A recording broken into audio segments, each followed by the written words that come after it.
আগামীকাল 5/4/2024 শুক্রবার পাপমোচনী একাদশী উপবাস পালনের সময় পরের দিন শনিবার মায়াপুরের সময় অনুসারে সকাল 5টা 23 মিনিট থেকে সকাল 9টা 33 মিনিটের মধ্যে।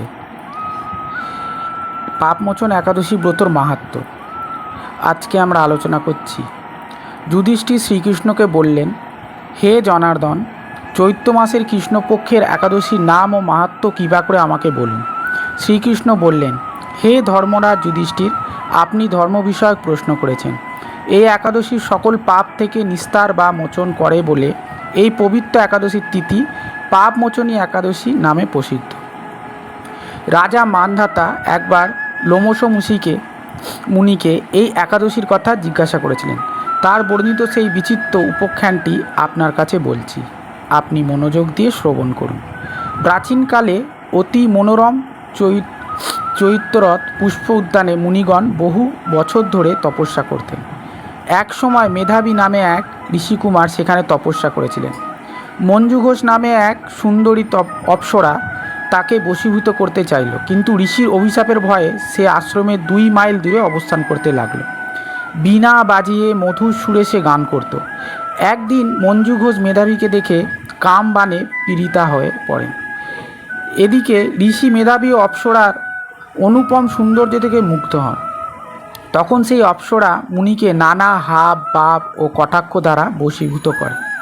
ক্রমে কামপরবশ মুনি সাধন ভজন ও বিসর্জন দিয়ে তার আরাধ্য দেবকে বিস্মৃত হন। এইভাবে অপ্সরার সাথে ক্রামক্রিয়ায় মুনির বহু বছর অতিক্রান্ত হলো। মুনিকে আচারভ্রষ্ট দেখে সেই অপ্সরা দেবলোকে ফিরে যেতে মনস্থর করল। একদিন মঞ্জু ঘোষ মেধাবী মুনিকে বলতে লাগলেন, হে প্রভু, এখন আমাকে নিজ গৃহে ফিরে যাওয়ার অনুমতি প্রদান করুন।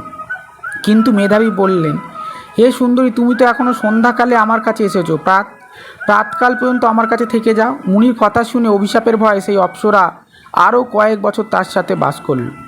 এইভাবে বহু বছর 51 বছর 9 মাস 7 দিন অতিবাহিত হলো। দীর্ঘকাল অপ্সরার সহবাস থাকলেও মেধাবীর কাছে তা অর্ধরাত্রি বলে মনে হলো। মঞ্জু ঘোষ পুনরায় নিজ স্থানে গমনের প্রার্থনা জানালে মুনি বললেন, এখন প্রাতঃকাল, যতক্ষণ পর্যন্ত তুমি সন্ধ্যা বন্দনা না সমাপ্ত করি ততক্ষণ পর্যন্ত তুমি এখানে থাকো। মুনির কথা শুনে ঈষৎ হেসে মঞ্জু ঘোষ তাকে বলল, হে মুনিবর, আমার সহবাসে আপনার যে কত বছর অতিবাহিত হয়েছে তা একবার বিচার করে দেখুন। এই কথা শুনে মুনি স্থির হয়ে চিন্তা করে দেখলেন যে তার 56 বছর অতিবাহিত হয়ে গেছে। মুনি তখন মঞ্জু ঘোষার প্রতি ক্রুদ্ধ ও পরবশ হয়ে বললেন, রে পাপিষ্ঠে, দুরাচারিণী, তপস্যা ক্ষয়কারিণী, তোমাকে ধিক, তুমি পিশাচিনী হও। মেধাবীর শাপে অপ্সরার শরীর বিরূপ প্রাপ্ত হলো। তখন সে অবনমস্তকে মুনির কাছে শাপ মোচনের উপায় জিজ্ঞাসা করল। মেধাবী বললেন, হে সুন্দরী, চৈত্র মাসের কৃষ্ণপক্ষীয় পাপমোচনী একাদশী সর্বপাপ ক্ষয়কারিণী। সেই ব্রত পালনে তোমার পিশাচত্ব দূর হবে। পিতার আশ্রমে ফিরে গিয়ে মেধাবী বললেন, হে পিতা, এক অপ্সরার সঙ্গদোষে আমি মহাপাপ করেছি, এর প্রায়শ্চিত্ত কী তা কৃপা করে আমায় বলুন। উত্তরে চাবণ্যমুনি বললেন, চৈত্র মাসে কৃষ্ণপক্ষিয়া পাপমোচন একাদশী ব্রতের প্রভাবে তোমার পাপ দূর হবে। পিতার উদ্দেশ্যে শুনে মেধাবী সেই ব্রত ভক্তি ভরে পালন করলেন। তার সমস্ত পাপ দূর হলো। পুনরায় তিনি তপস্যার ফল লাভ করলেন। মঞ্জু ঘোষও এই ব্রত পালনের ফলে পিশাচত্ব থেকে মুক্ত হয়ে দৈব্যদেহ স্বর্গগমন করলেন।